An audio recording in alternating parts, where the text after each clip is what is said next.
follow it. Look, lob it in. Let it over-rotate. That's a riot. Hello everybody, welcome to Chaz Draycott Media and welcome to another episode of Gran Turismo 4. Now, if you watched the last episode, you'll have noticed that I've changed car between then and now, because today we're going to take on the Clubman Cup again, but this time I want to make our Lotus Esprit Turbo work for it. It's a car that we won a few episodes ago, and I really want to get driving this thing, because I love a Lotus Esprit. This is the older version of it as well, the 1987 car, and I think with the added power and the potential decent handling because of the fact it's mid-engined, I think that in the Clubman Cup we're going to go fine. We finished 5th last time out in our MX-5. The MX-5 had less power, but obviously weighed a lot less as well, so I'm not sure what to expect, but we're going to attack it first time round, see whether we need to make any changes to the car, and go from there. The first race is, of course, at Apricot Hill, where we were last time out, and even if we do need to make changes to the car, we've still got 65,000 up there ready to make said changes, so it's not like we're short on cash, but I'd rather keep it in the bank just in case. Okay, so we've got a different grid this time, and is that based on what car we're in? Don't think it is, but it's definitely a different grid to what we had last time. Still 139 A-Spec points available, so still quite a lot. Oh, I've not turned the assists off, have I? She's quick. Hang on, no, I don't want to do it without assists. I know that the car has not hindered me in whatsoever many words, but I want to do it without assists. I keep calling it assists, but it's driving aids, isn't it? Okay. Turn these off. Banging. Let's go. And obviously we're greeted with a new grid as well, because you have to come out of the race then back in. The VX220 Opel Speedster thing is back in it. The Evo has made a return. Okay, that's better. Whoa, excuse me, what are you doing? There's an Audi, is it an S4? Let's see what the mid-engined, I was going to say stability is like. That's one thing that force feedback will help me with. Is previously in the Lotus Europa that we had, the car wanted to kill me all the time because it was mid-engined and it was sliding. I couldn't tell when it was a savable slide and when it was just going to completely go around like that. But I can catch it and slide the car about, which is cool. It's lots of fun. Back end's going around, but it's manageable. It's just planted there, and then yes, on the power on the exit. Clio V6 in this as well. Funnily enough, the new time trial that's just gone up on Gran Turismo 7 today is the Clio V6 race car, the sort of Clio Cup car. Clio sounds amazing. Don't hit the Clio. Ah. Seems like the car to beat is always the Speedster. Usually in events like this you get one car that is the sort of one that you don't want to go up against. There'll be a set list of cars that you could potentially face that it'll randomly mix in. And every so often there is one car that is just quicker than all the others that you go up against, and it seems to be that thing. We'll have to try and get one at some point. Look at it go, wow! It's rapid! 1.3 seconds we need to try and catch. Uh-oh, uh-oh, I'm in trouble. I am in serious Get going, get going, get going.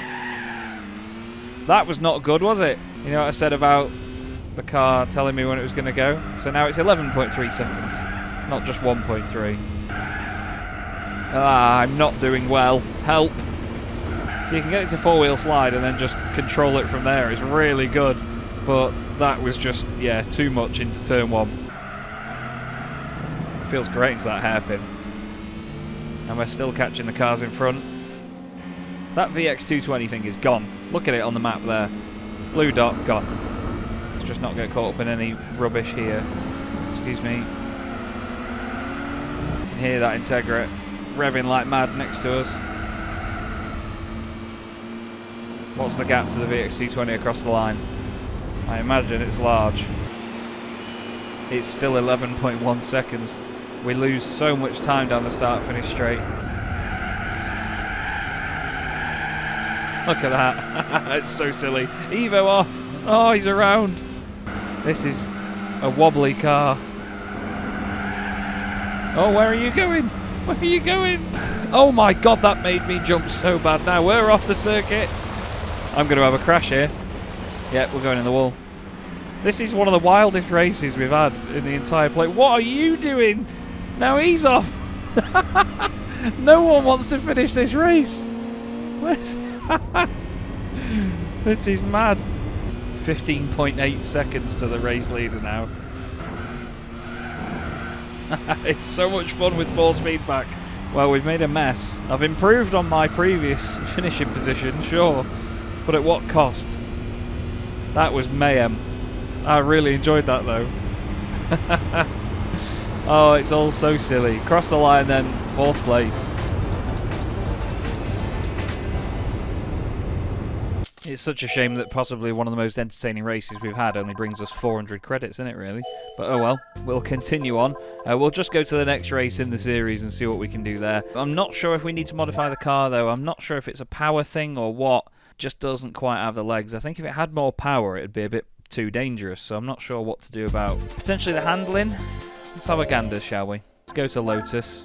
We'll go to the tuning shop and see what we can do about stabilising the thing, maybe. Do we just take some weight out? Weight and tyres is usually one of the best things to do. Okay, well, that's 70 kilos out. That'll help a lot. It's only just over a ton, actually, this Esprit, so that's not bad at all.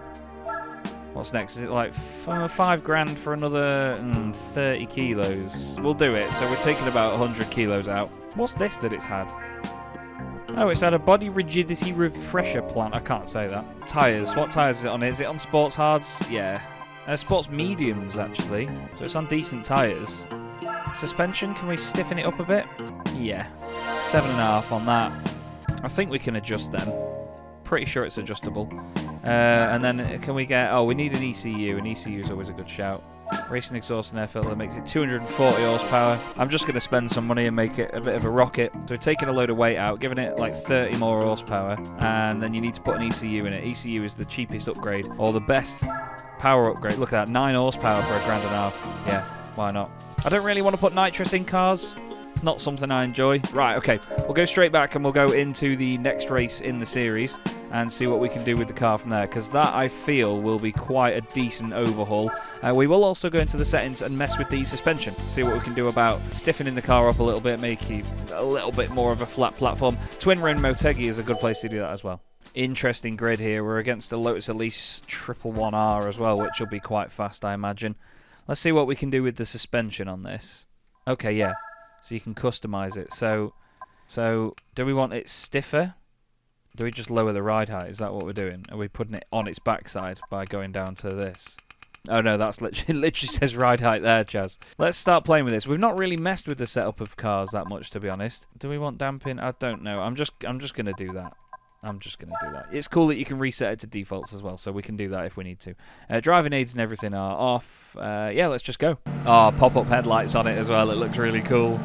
There's a Honda S2000 in front of us in some sort of weird green colour. Let's see how flat she is. It sounds better as well. It sounds more throaty now we've got a different exhaust on it. The Elise is the car I've got my eye on here. Sounds brilliant. 240 horsepower now. It's cool. I love the noise. Oh, it's stiff. However, it squats and goes. It's not as warbly as it was before. Doesn't give you as much information, which, oh my god, we're having a bit of a brawl there. Yeah, it's fast car now. Go. Oh yes, I like this already. I do like an Esprit. Hard on the brakes. Yes, it's a lot more stable. I'm not sure if what I've done is the right way to go with it. Look at the Elise. You didn't have to lift there. It's still got that mid-engined oversteer on the deceleration. Oh my god. But if you put your foot down, it just sends it forward and stabilises the thing. So it's Lotus versus Lotus at the front, and that 111 is rapid. Into the hairpin. On the throttle nice and early. Look at that, the way it picks up, that's brilliant. But he's going to get away now. Getting the slipstream ASAP Rocky. And by the end of the straight, it is gone. It's out of here. This car feels fantastic though. Whoa. Oh, that works out. Hello.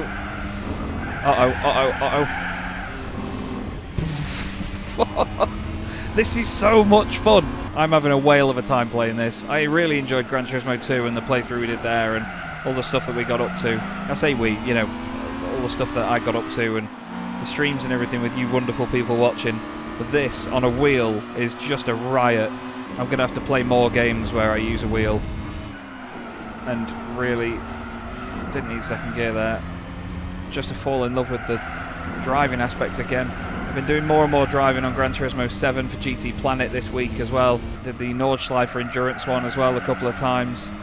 Just being able to bolt this wheel onto the desk is so much fun. Using the sim rig is great when I'm on iRacing and doing some competitive racing, but when I'm just playing, it's just brilliant on this. Especially on a game that's 20 years old this year. Okay, we've got 1.3 seconds. He's closing in fast, but I think we'll be alright. A little bit hot into there, but on the throttle early, and it's just stable on the exit. Doing it again. It's just so alive. But the thing is, you can save the slides though. You can really slide the car sideways and carry your momentum. It really makes you feel like a good driver. Eager on the throttle there, Chaz. Whoa. I keep going for second gear there. I don't need it. Bit of oversteer there, but it's fine. Look, it just counts as rotation towards the corner. It doesn't necessarily ruin your run. It's brilliant. Around the final corner, and that is a win for the Esprit. It's still hard to beat something like the 111. I still have to wrangle the thing, but it's another winning formula. Fantastic. And now I'm excited to move on to the next one. $3 grand for the win as well, so not a bad prize pot. That earns us back some of the money we spent on the car. Now we can do another one. And it's Seoul in South Korea. Have we done this circuit yet? I'm not sure. Can't remember if we've done this. Seoul Central Reverse. Either way, one way find out. Throw myself into it. Not sure we have.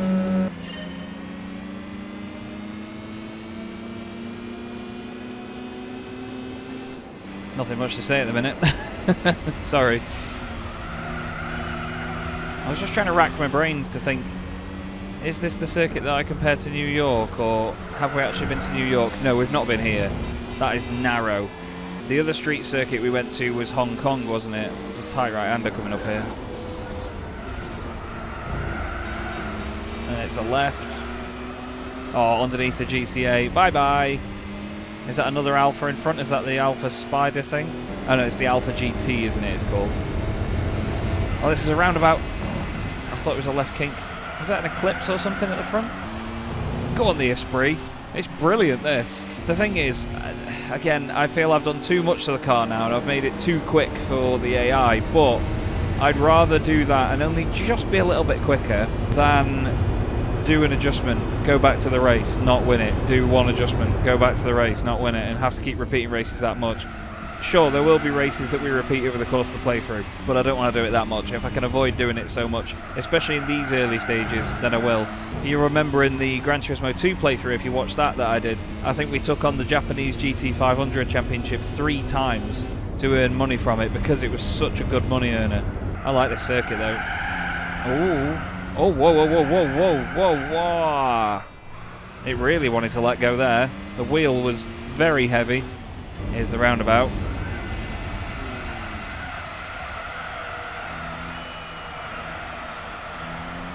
That felt fantastic. I love a corner exit that goes one way then the other. You know what I mean? When you're going out towards the outside of the circuit, then you flick left. It's one of my favourite and most rewarding types of corners to do in any game. Or any sim, anything. Just motorsport in general. Staying in third. Big old slide. Kiss the wall a little bit. Here's the really tight section. It does love a bit of lift-off oversteer, this car. There we go. I shifted the momentum quite nicely there from right to left. Let's get straightened up, ready for this roundabout. And a brake there at the yellow chevrons. Wheel was wobbling a little bit on the brakes. Ooh, wanted to break away there. And again, but it's fine. We've got this. It's 4 laps though, because it's a shorter lap round here. Tyres are barely heated up as well at this point. They're barely even warm. Yeah, as long as you put a little bit of power on, it just really stabilises the car. It's dead good. And if you don't, it just does that. See what I mean? Just little stabs of throttle here and there. It was really stable through that section. One more time around the roundabout. Maybe not the optimal racing line on the exit there. However, that is another win and another few thousand for the Esprit and for us. Eventually. Here's the start-finish line. I like that circuit. I enjoyed that. Not many A-Spec points to our name now, but that's alright. Like I've said before, that's not going to be the aim of the playthrough, to score high on the A-Spec side. Another 3,000 then. Straight in the bank. Back to 51k. It's not like we're doing bad on money, but obviously we're at 96 a couple of episodes ago. And I reckon we'll squeeze one more in, so we'll do Clubman Stage Route 5. That's the standard circuit by the look of it. Interesting grid again. An Evo 3, a Dodge SRT4, I think that's a Neon, Integra, RX-7, and a Clio Sport V6. Right then, let's see what we've got. Seems like some of the cars in front do have a power advantage, but we've seen that that's not what it all comes down to. Stability is going to be important around here, though, because this is the sort of corner where that's going to happen. You can let it over-rotate. Oh, look at it. Oh, it's just brilliant. I love that in a game like this, even that's this old, as long as you're on a wheel, you can still understand what the car's doing and feel it and slide it around. It's just... get off. I'm going to reiterate so many times through this playthrough how great it is to be doing what I'm doing, because I love this so much. Not necessarily sure whether that's down to it being Gran Turismo 4, having never played it before and being constantly told it's the best one, or what.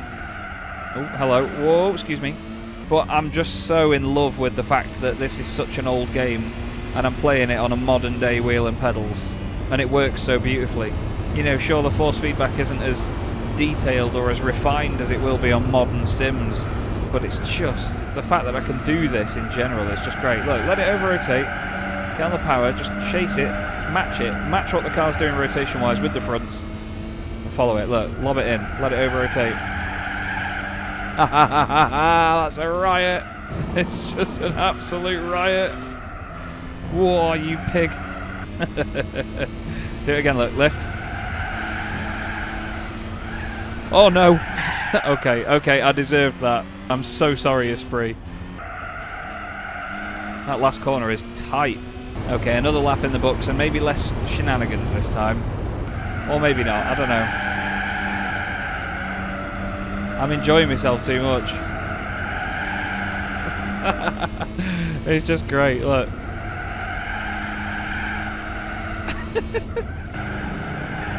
Oh, there's a wall there, Chaz. Just shows you though, doesn't it, just how well they got the physics right way back then as well. Just the way that the weight of the car moves around and how it interacts with the surface and its surroundings. And the force feedback as well feels really good. It gives me enough information to know what the car's trying to do, how close it is to being saved. Okay, I've gone a bit hot in there. I mean, we've saved it, but he really was on the edge of not doing. Okay, I'm going for more traditional racing line, straight line driving, I was going to say. It's great how you can just sort of accompany the car around the corner. Like, the car will slide and it'll say, look, I'm over-rotating, you can come with me or you can fight against it and we're going to have an accident. That was a much faster lap time, that one. Nearly 2 seconds clear. Can we get a sub 1 minute lap at the end? Let's try it.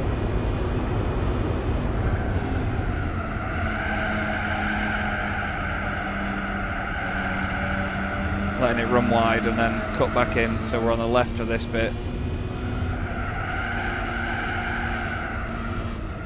Oh, we're too tight into here this time around though.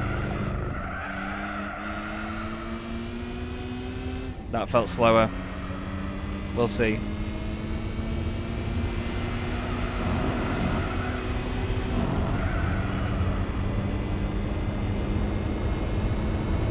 Really concentrating. That felt good. I know we can go a bit quicker around here this time. Not sure if that was enough. I don't think it is. Is it going to be a sub 1 minute lap? No, it's not. It's actually even slower than before. Oh well. Still another very enjoyable race to finish up the episode. We've not completed the Clubman Cup yet. We've still got to go back to Apricot Hill and the final race of this. So that's what we're going to do next time. But thank you very much for watching, everybody. Really hope you're enjoying this as much as I am. And I'll see you in the next episode.